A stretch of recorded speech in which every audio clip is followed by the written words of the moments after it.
This is my iPhone 13 Pro, and as a tech enthusiast, I always need the latest and greatest. So I started to wonder if I could use a phone that was released all the way back in 2018 without going crazy. So I ended up buying a used iPhone XR on Swappa.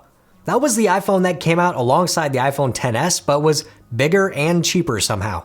So let's get my backup restored and SIM card installed and see what it will be like to downgrade for a full week. Hey, I'm Jerry, and when a new iPhone comes out every fall, I quickly upgrade so that I can experience all of the new features and performance of the latest technology. I want the fastest phone, the best screen, the sharpest cameras, and the best design. And I'm willing to pay a high price for those things. I usually do a comparison against the previous year's iPhone to show how they've changed and how much better they are. I run benchmarks and take photos, and it's always better on the new phone. But how much better in regular use is debatable. So I wanted to go back in time even further after using the iPhone 13 Pro for 5 months and see if the experience is really that much different. Can I survive the experience of a lesser screen, worse battery life, and even worse, an older processor? I decided that the iPhone XR would be a good choice for this experiment because it was still a modern design and has nearly the same 6.1-inch display as the iPhone 13 Pro. And I feel like that would be a better one-to-one comparison that way. I needed to buy an iPhone XR since I didn't have one, and before settling on Swappa, I looked at Facebook Marketplace and eBay. It seemed like $240 to $280 was about the right price for a base model iPhone XR, and I found one not too far away from me on Swappa, so I decided to buy that one because I could get it sooner. The listing was for a 64GB base model in good condition, and it was in coral color because why not? I've never had a coral color iPhone before. You just never know what the condition of a used phone is going to be when you buy it. This one was listed as good condition, but did have this warning about the photos not representing the actual device, so I was a little bit nervous. I didn't need a perfect phone, but the nerd in me still wants it to look nice. The listing also stated that the phone would be fully tested and come with at least 80% in battery health. To my surprise, when I received the phone, it actually looked really good. At first glance, I couldn't find anything wrong with the phone's front or rear glass, and this coral color looks fantastic. Eventually, I did come across some scuffs and dings on the aluminum band, especially around the bottom speakers, so it looks like the previous owner at least had a case on it most of the time. I was a little nervous that the phone would not power on or even indicate that it needed to be charged, but a few minutes after plugging in the lightning cable, I was good to go. In the About page for the iPhone XR, there was nothing listed as having a third-party replacement, and the battery health even showed a pretty decent 89%. Now, I guess I just need to start using this iPhone XR over the next 7 days and see how it goes. How's the performance, the feel, the usability, or even the battery life? I don't know, so I guess I'll see you in about 24 hours. All right, so we are now about 24 hours into using the iPhone XR as my main device. And over the last 24 hours, the experience has been, pretty good. So you can see that over the last 24 hours, my screen on time is about 3 hours and 2 minutes. I'm sitting right around 51% at 3:44 p.m. Majority of my use has been Safari, Twitter, YouTube Studio, and Mail, and a couple of benchmarks just for fun. Now, I did run into my first issue last night, and that was with charging. My normal charging solution for my nightstand is the Belkin Boost Charge Pro, which charges my iPhone via MagSafe, my Apple Watch, and AirPods. And unfortunately, because the iPhone XR does not have magnets built into the back, I cannot actually use this charger, so I had to whip out a lightning cable and run an extra cord. Of course, not a huge deal. I have a million cords and chargers, but that was my first issue in my regular daily routine that I ran into while using the iPhone XR. I also just got back from a pre-Super Bowl walk, and I took a couple of photos with the iPhone XR. And you'll notice on this photo right here, it actually looks pretty darn good from an iPhone XR, from a 3.5-year-old phone. I actually like the way it looks a lot. However, it's not really fully representative of what I saw. The gradient in the sky was definitely not that pronounced, and I definitely feel like a more modern iPhone would produce a more true-to-life photo. And the second photo actually looks really good as well. The gradient in the sky is definitely not as pronounced, more true to life, but as you zoom in, things are really not that sharp at all. The other issue I ran into on my walk is that the brightness was definitely not what I was used to, especially in a brightly lit sunny day with sunglasses on. The brightness on the iPhone XR runs at 625 nits of max brightness versus 1,000 on the iPhone 13 Pro. So that's truly my only issue so far after about 24 hours of using the iPhone XR as my primary device, is that the screen is really only about 62% as bright as the iPhone 13 Pro. So let's give it another 24 to 48 hours and see how it goes. Get-a-loo! Captain's log, day 2. And I've noticed 2 things over the last 24 hours. First thing is, during the Super Bowl last night, I did a lot of scrolling on Twitter, and I think the 120 hertz bug has finally caught up with me because I miss it. And the 120 hertz is something that I've kind of almost dismissed over the last year since Apple added that to the iPhone 12 Pro.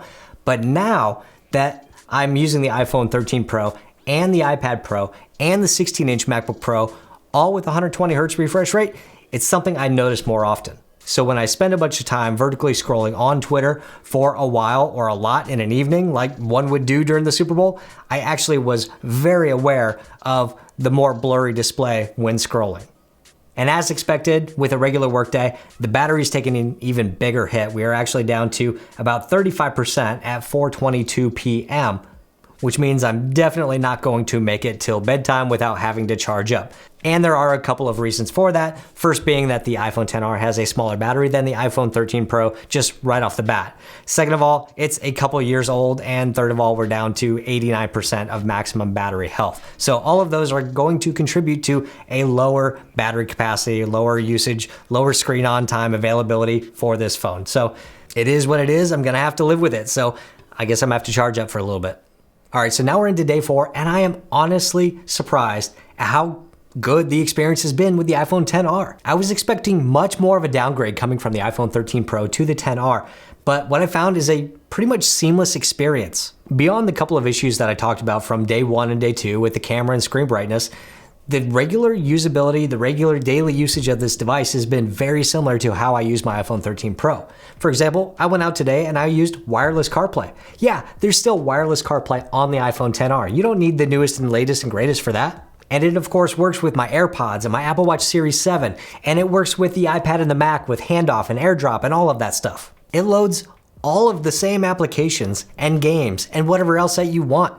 Maybe it loads just slightly slower than it would on a more recent phone, but it still loads really fast and plays pretty much the exact same. The only other thing I've noticed over the last 48 hours is that when doing a lot of multitasking, like when working from your phone during the day away from your desk, there are some more app reloads, more website reloads than I am used to coming from the higher end iPhones. That is most likely due to the more limited 3 gigabytes of memory in the iPhone XR versus 4 and 6 gigabytes in higher end iPhones.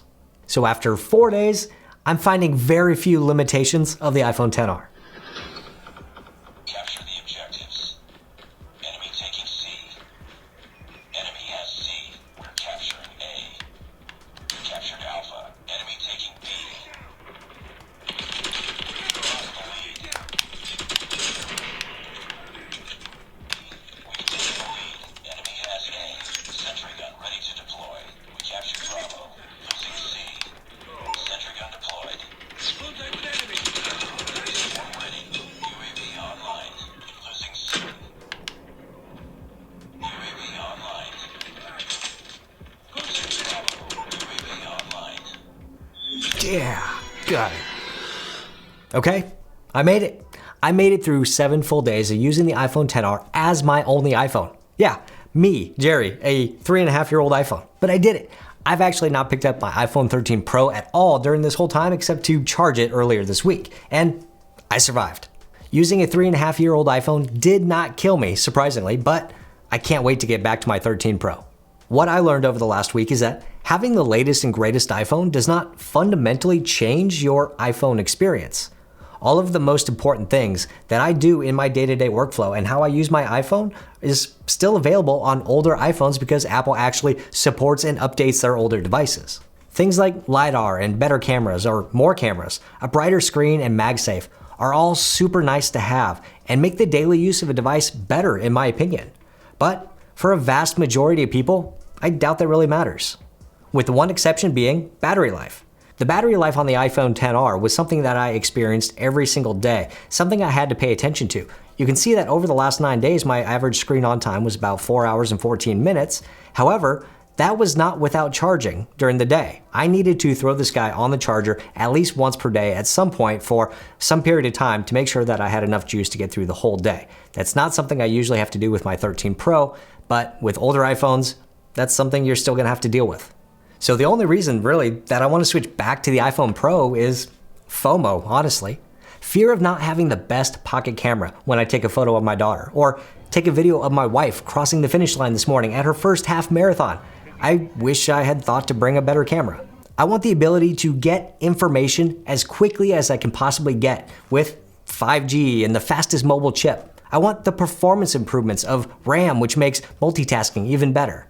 I want a better screen to be able to see it easier when outside and to give me a clearer image when scrolling. And of course, to be able to use the accessories I already have, like my MagSafe nightstand charger. Otherwise, there's no real reason that a normal person would need to upgrade from an iPhone XR.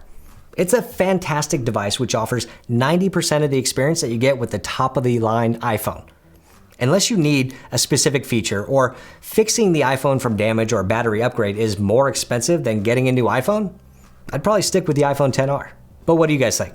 Are you okay rocking a 3+ year old iPhone? Let me know below. If you're like me and you always need the latest and greatest, check out this video right over here, comparing the newest Thunderbolt dock to its predecessor. Hit the thumbs up button if you liked it, hit subscribe if you want, and I'll see you next time.